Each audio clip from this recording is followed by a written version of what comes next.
नमस्कार, मी सौरभ कोरटकर. TV9 मराठीमध्ये आपलं स्वागत. महाराजांना लुटारू म्हणणं पवारांना मान्य आहे का? फडणवीसांनी पवारांना हा सवाल केलाय. लुटारू म्हणणाऱ्यांचं समर्थन करता याची लाज वाटली पाहिजे असंही फडणवीस म्हणाले. तर फडणवीसांकडून शब्दच्छल सुरू आहे. सुरत लुटली बोलण्याचं धाडस त्यांच्यात नाही असं प्रत्युत्तर जयंत पाटलांनी दिलंय. पवार असं बोलले की तुम्ही चुकीचा इतिहास सांगता. पवारांनी तुमच्यावर आरोप लावला ना आता एवढ्यात की तुम्ही चुकीचा इतिहास सांगता. पवार साहेबांना मान्य आहे का महाराजांना लुटारू म्हणणं? पवार साहेबांना महाराजांना लुटारू म्हणणं मान्य आहे का? माझा सवाल आहे. ठीक आहे, माझा राजा लुटारू नव्हता, मी मान्य करणार नाही. मला किती माझ्यावर टीका केली तरी मी ती टीका सहन कर, पण मी मान्य करणार नाही.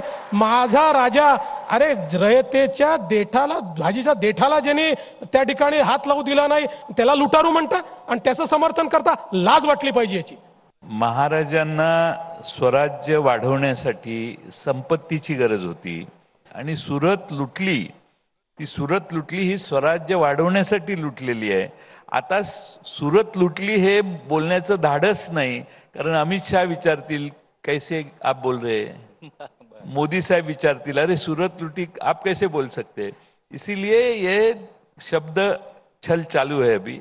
सुरत लुटली, महाराजांनी लुटली आणि लुटली म्हणजे ते लुटारू नाही आहेत. लुटारू कोण असतात? लुटारू आपली घरं भरणारी असतात. आता शिवाजी महाराजांच्या बद्दल आमचे मित्र देवेंद्र फडणवीसांना किती अभ्यास आहे मला माहिती नाही, पण त्या दिवशी त्यांच्या चुकीच्या अभ्यासाची चुनक आम्हाला कळली की काँग्रेसने इतिहास केला की छत्रपती शिवाजी महाराजांनी सुरतेला लुटलं. काँग्रेस इतिहासकार नाहीत.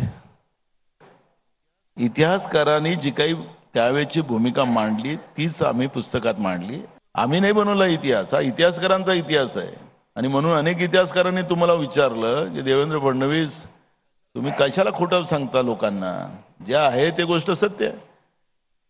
आणि त्याच्यामुळे देवेंद्र फडणवीस खोटं बोला, रेटून बोला, खोटं नेरेटिव्ह लोकांमध्ये टाका, याच्यात ते एक्सपर्ट आहे.